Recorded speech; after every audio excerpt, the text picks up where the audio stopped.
गंजाम जिला नाटक महोत्सव उद्यापित आम अस्मिता उपरे आधारित नाटक बदली जाउथबा समय दर्शकों हृदय को स्पर्श कला।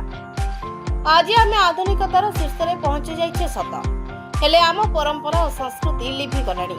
जो युववर्ग आम संस्कृति एवं अस्मिता पर चिंता करने कथा सेमाने संप्रति विदेशी ढांचारे पड़ी गाँ परंपरा को देखिले नाक टेकुछन्ति। सकाळे एवं संध्यारे आउ गाँ पिंडारे संकीर्तन कि भागवत टुंगी देखा मिलुनी। सतरे कौन आमे आउ आम अस्मिता को बंचाई पारिबानी एमिति किछि घटना वस्तु को नहीं ड्रामा लाइफ लभर कृष्ण पंडांकर रचित एवं निर्देशित आम अस्मिता को बहन करुवा नाटक बदली जाउथबा समय परिवेशन होइतिला।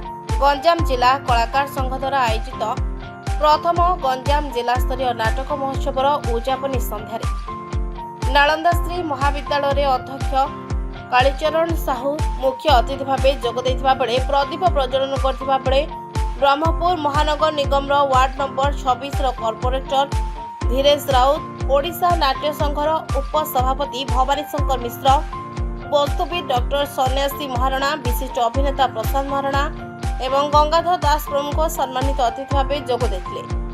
संघर साधारण संपादक डॉक्टर मिहिर कुमार त्रिपाठी स्वागत भाषण एवं अतिथि परिचय प्रदान करथिले। सभापति शंकरसन सावत मंचासीन थिबा बेले सभा को अध्यक्षता करथिले संघर उपदेष्टा वरिष्ठ सांबादिक विघस्वर साहू, सह संपादक अजित पाढ़ी धन्यवाद अर्पण करथिले।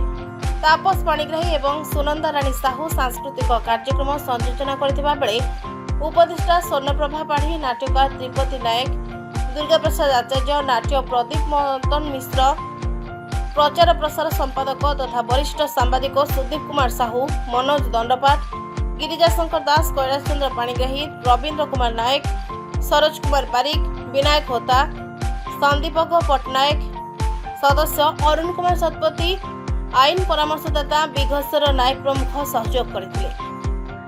Bureau report, Narad news Odia.